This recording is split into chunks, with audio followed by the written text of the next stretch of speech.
Olá pessoal, sou o professor Rodrigo Barbosa, tutor de Química do curso Aprova RJ. Nós estivemos juntos no módulo básico, estudando o conteúdo inicial do nosso curso e agora estamos dando início ao módulo específico, onde vamos estudar o conteúdo do concurso de admissão à SpaceX. Essa primeira semana é uma semana de adaptação ao novo espaço da plataforma e aos novos conteúdos. Então, nós vamos aproveitar para fazer uma revisão do que foi estudado no módulo básico, para que a gente tenha condições de, a partir da próxima semana, retomar o ritmo de estudo e conseguir acompanhar o conteúdo com as novas matérias que iremos estudar. Tá? Então, para começar essa revisão, nós vamos voltar lá no início do nosso módulo básico, onde a gente falou sobre propriedades da matéria. Tá? A gente diferenciou as propriedades da matéria entre propriedades gerais e específicas, e a gente viu que as propriedades gerais são propriedades que quaisquer materiais apresentam. Tá? Então, as duas principais propriedades que a gente observa em qualquer tipo de material é a massa e o volume. E aí, quando a gente fala de massa e de volume, a gente já começa a falar também das unidades da matéria, né? Quando a gente estuda as unidades do Sistema Internacional de Medidas. Esse material ele já está na plataforma. Tá? Aqui eu trago diversas definições de propriedades e nessa aula, como é uma breve revisão, nós vamos falar apenas das definições dos principais. Tá?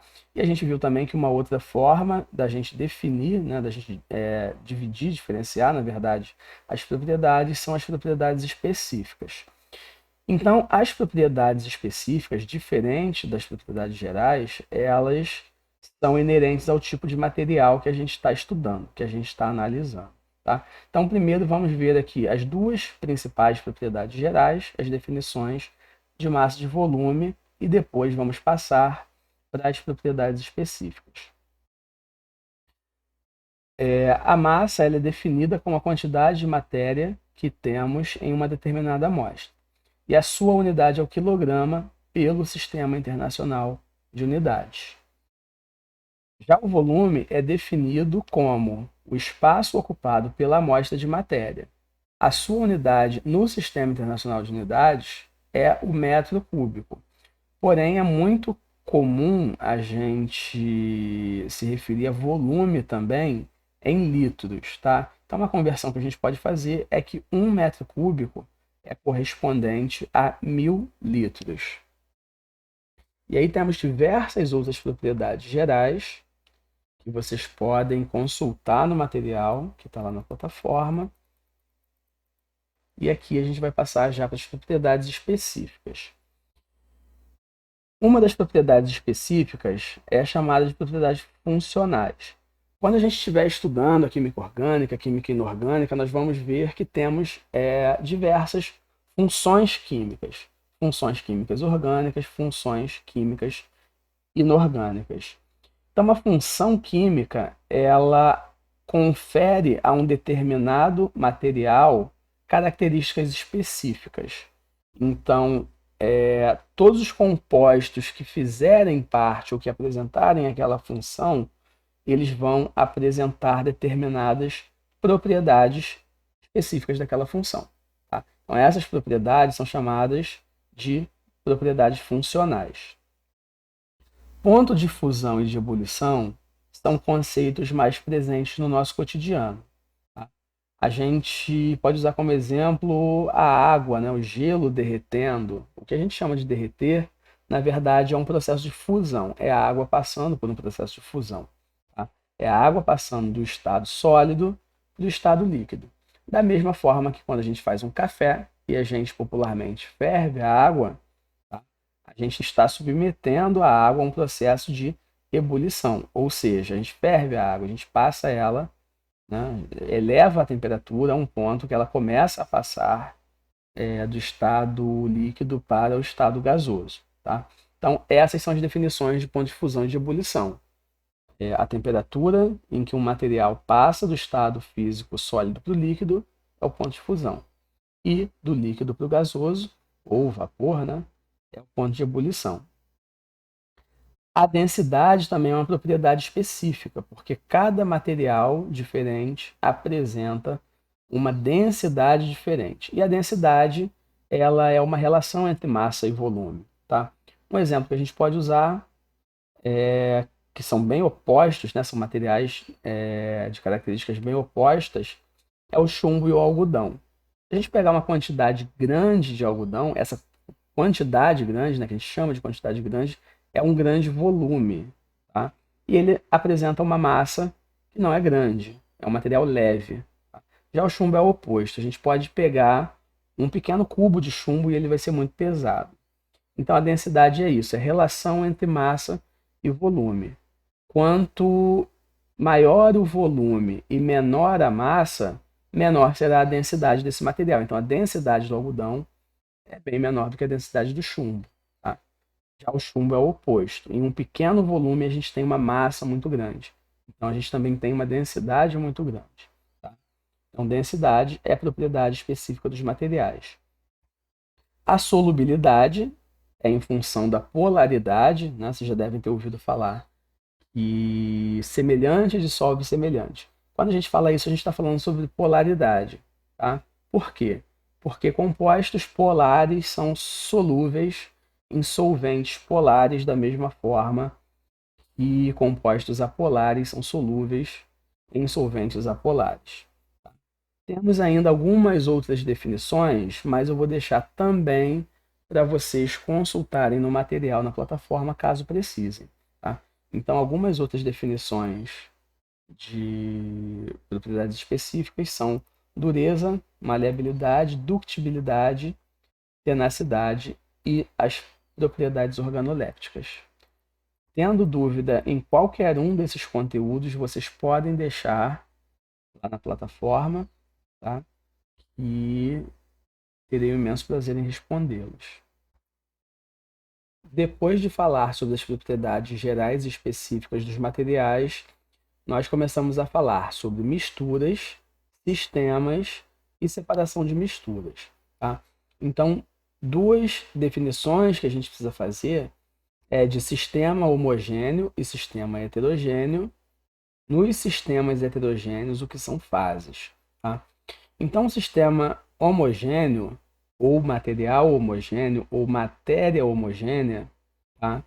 É aquele que apresenta as mesmas propriedades em qualquer parte de sua extensão. Como assim? Se a gente pega uma solução de água com sal, por exemplo, sal de cozinha, tá? Se essa solução for homogênea, em qualquer alíquota, em qualquer amostra dessa solução que a gente pegar, a gente vai ter a mesma composição. Já um sistema heterogêneo, não. A sua composição varia em relação às alíquotas ou às amostras, né, que a gente pode tomar desse material. Então a gente pode até usar o mesmo exemplo da água com sal, porém, se a gente fizer uma solução, né, de água com sal de cozinha, em que a gente coloque muito sal, vai chegar um momento em que esse sal vai deixar de ser solubilizado e ele vai passar a continuar na forma sólida no fundo do recipiente, né, do copo ou do becker. E aí esse sistema, né, ele vai estar apresentando mais de uma fase.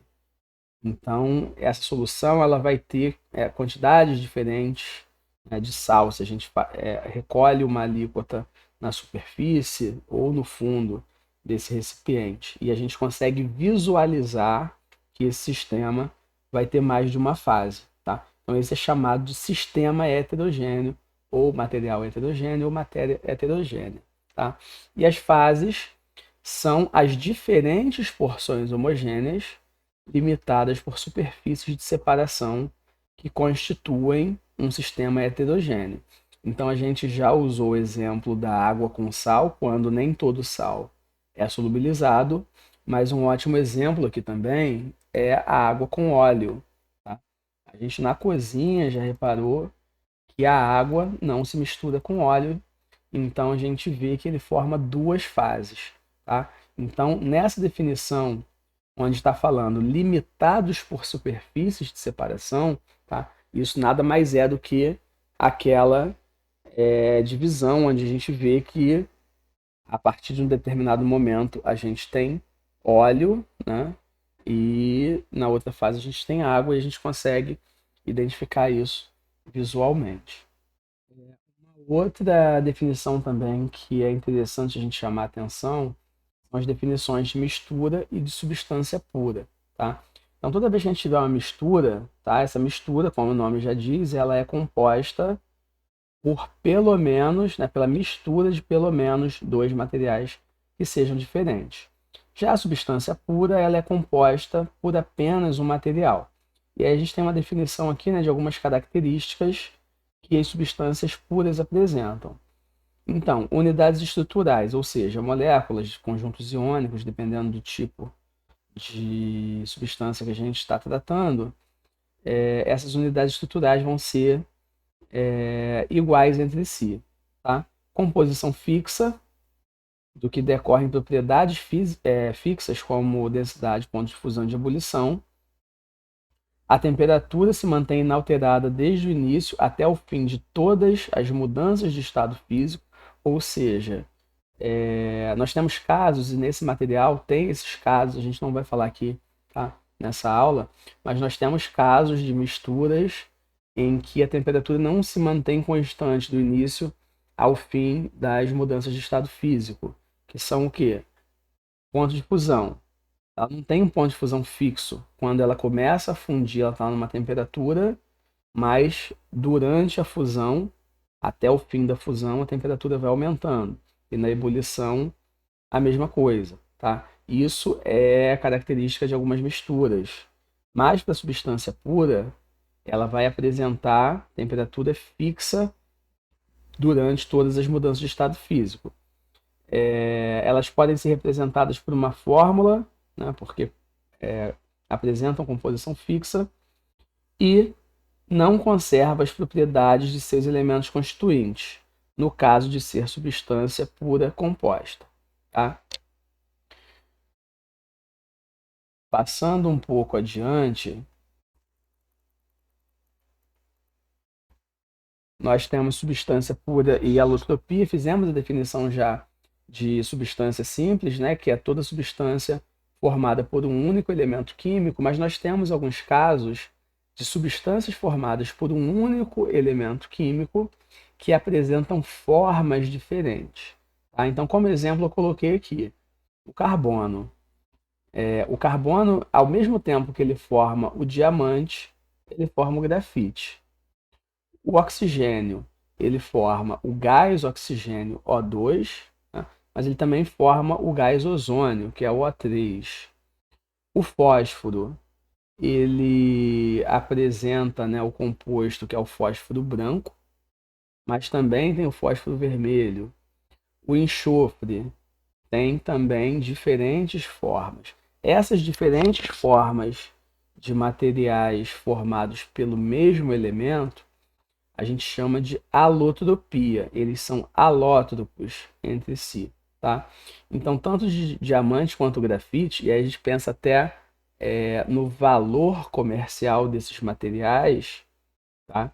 Eles são formados pelo mesmo elemento, pelo carbono. E o que que faz com que ele apresente essas formas diferentes? O tipo de ligação, a organização dos átomos na estrutura desses materiais é diferente, tá? Então, parte do que pode explicar isso, por exemplo, são as condições ambientais em que esses materiais se formam. Diferença de temperatura, diferença de pressão. Isso vai impactar na forma como esses átomos se ligam e se organizam geométrica e espacialmente.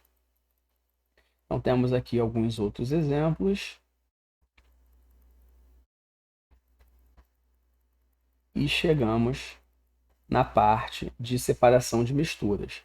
Nós temos lá no módulo básico, que vocês continuam tendo acesso, um vídeo, tá, sobre separação de misturas. E aí a gente vê que o método de separação das misturas que a gente vai usar vai depender essencialmente do tipo de mistura que a gente está trabalhando, e é por isso que a gente estuda, né, as misturas que são homogêneas ou que são heterogêneas, porque se a gente pretende separar os materiais que estão misturados, né, a gente precisa entender, né, compreender, usar um método que atenda à particularidade dessas soluções, dessas misturas, tá? Então temos aqui alguns métodos.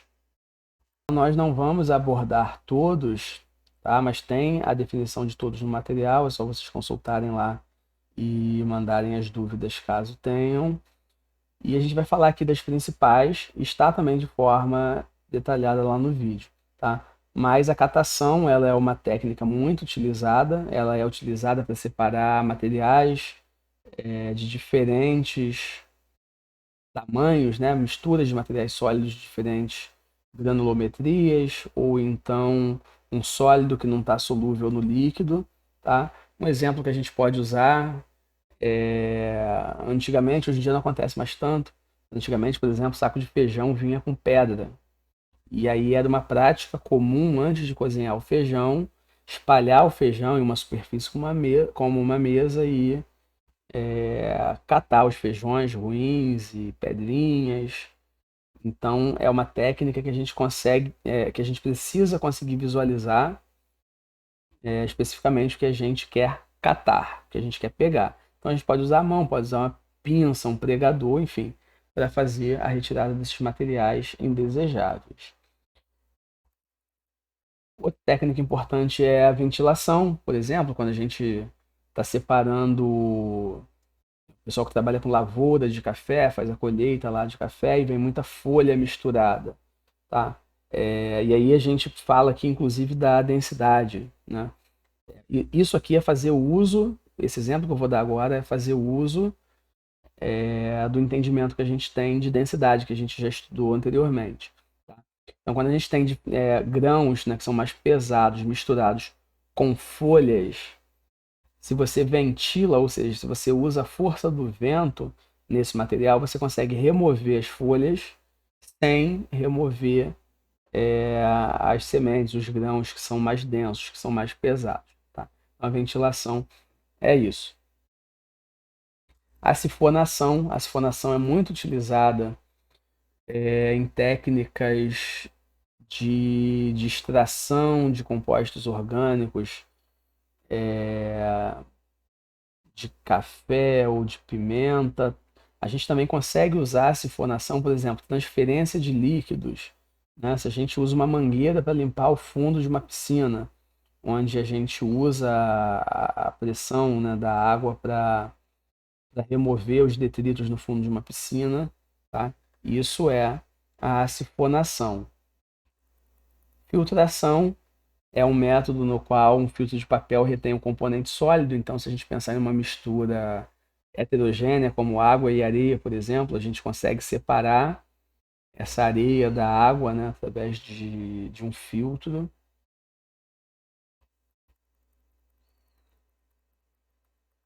E aí temos algumas outras técnicas, como filtração a vácuo, é muito utilizado em laboratórios, né, de química, onde é utilizado, né, o princípio, é o mesmo princípio da filtração comum, mas é feita a pressão reduzida através de uma bomba de vácuo. A decantação, onde a gente tem compostos que não são tão solúveis, que são mais densos do que o solvente, e aí por gravidade ele se deposita no fundo, né, de um recipiente, e a gente pode inclusive utilizar métodos combinados, né, de separação. Então, por exemplo, a gente pode fazer uma decantação e depois uma sifonação. É muito comum que a gente use técnicas combinadas de separação.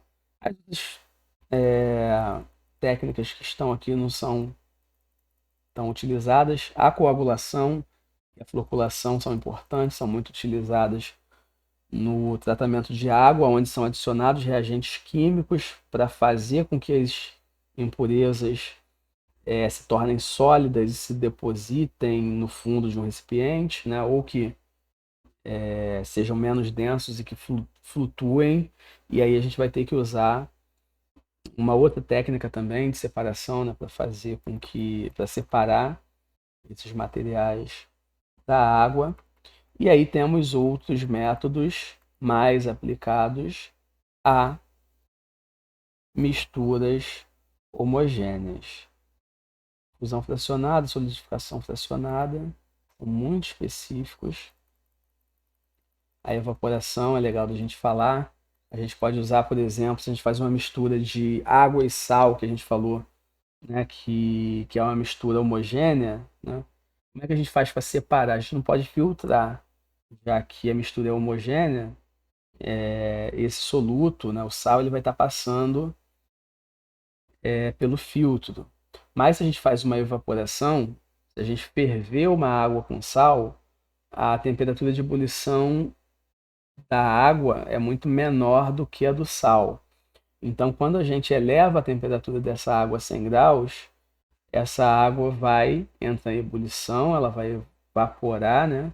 E se a gente fizer isso até secura, a gente vai perceber que o sal vai ficar depositado no fundo do recipiente, tá? Então, é uma técnica de separação por evaporação. E se a gente tiver um sistema que a gente consiga recolher esses gases da evaporação, né, que é o vapor d'água, e a gente trazer ele de volta em outro recipiente, de volta para o estado líquido, a gente vai estar fazendo já o que está aqui embaixo, que é a destilação. E aí existem outras formas de fazer destilação, que eu não vou detalhar agora, mas vocês podem deixar dúvidas. O próximo tópico que nós estudamos foram os estados físicos da matéria. Os estados físicos, né, são conhecidos, são os estados sólido, líquido e gasoso, ou vapor. E o que a gente precisa compreender aqui são as questões que estão envolvidas no fato, né, de uma mesma substância se apresentar ora no estado sólido, ora no estado líquido, ora no estado gasoso. E aí a gente já viu que isso ocorre em função da temperatura. Mas por quê? Por que que a temperatura faz com que esses materiais variem de estados físicos? Tá? E aí a gente estudou, né, a gente viu que isso tem a ver com o grau de organização das moléculas. Tá? Então nós temos duas forças principais, né, que atuam sobre essas moléculas. E a temperatura ou a variação da temperatura faz com que essa organização mude. Tá? Então, num sistema, né, de diversas moléculas, se a gente for pensar em interações intermoleculares, né, que são as interações entre as moléculas, as duas forças principais, né, que a gente tem envolvido nesses sistemas são as forças de atração e as forças de repulsão. Então, temos moléculas, né, ou temos partes específicas dessas moléculas que se atraem, mas também temos partes das moléculas que se repelem. Tá? Então, a gente tem que frisar bem que no estado sólido, as moléculas elas estão muito bem organizadas, muito próximas umas das outras. Tá? Então, aqui a gente tem um exemplo, tá, nessa figura. As moléculas muito próximas umas das outras em um sólido que aqui é representado pelo gelo da água. Tá? Numa próxima figura, a gente tem a representação de um líquido. Vocês conseguem perceber que as moléculas que estão sendo representadas, elas já estão um pouco mais distantes umas das outras. E no terceiro desenho, temos no estado gasoso as moléculas completamente separadas. O que isso significa? Significa que no estado sólido, nós temos as forças de atração maiores do que as forças de repulsão. Nós temos uma temperatura baixa em geral. Tá? Então, a energia cinética dessas moléculas é baixa. Isso possibilita, né, faz com que essas moléculas tenham a possibilidade de se manter ali mais fixas, né? Menos móveis, umas próximas das outras, de forma que elas podem interagir umas com as outras. Tá? Já no estado líquido, a gente viu que as moléculas elas estão um pouco mais separadas, não tão separadas quanto no estado gasoso. Tá? Então a gente pode dizer que essa energia cinética é um pouco maior do que no estado sólido. Tá? Se a gente for pensar em termos das forças de atração e das forças de repulsão, essas forças praticamente se igualam no estado líquido. Então, elas ainda têm um certo tipo de interação, mas não tanto quanto no sólido. E no estado gasoso, a gente pode dizer que as forças de repulsão são maiores do que as forças de atração. Tá? Isso é garantido pela energia cinética conferida pelo aumento da temperatura. Tá?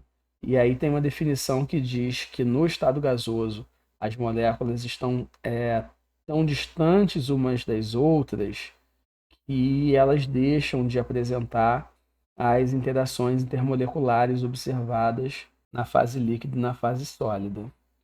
Então nós temos aqui, ó, que a elevação da temperatura aumenta a agitação entre as moléculas, ou seja, a energia cinética que eu falei, que formam a matéria. Com isso, as moléculas passam a se movimentar com mais intensidade, aumentando o espaço entre elas.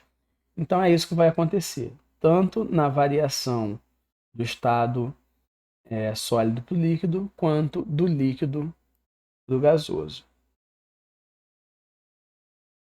E aí nós temos aqui uma outra figura que traz para a gente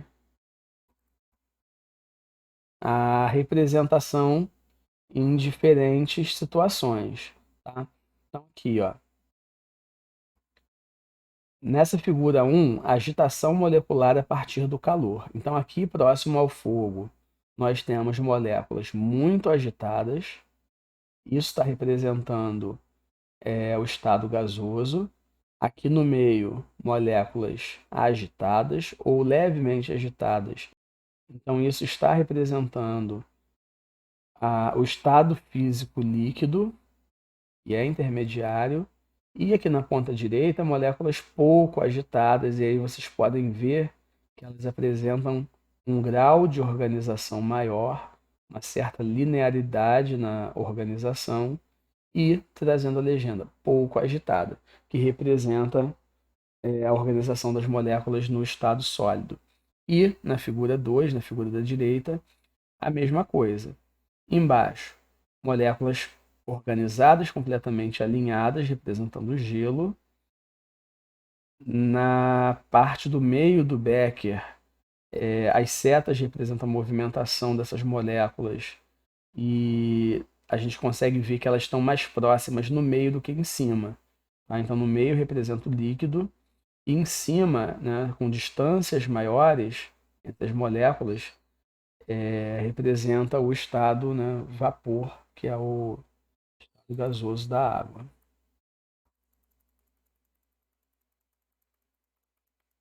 E já essa figura traz para a gente os nomes das diferentes mudanças de estado físico. Tá?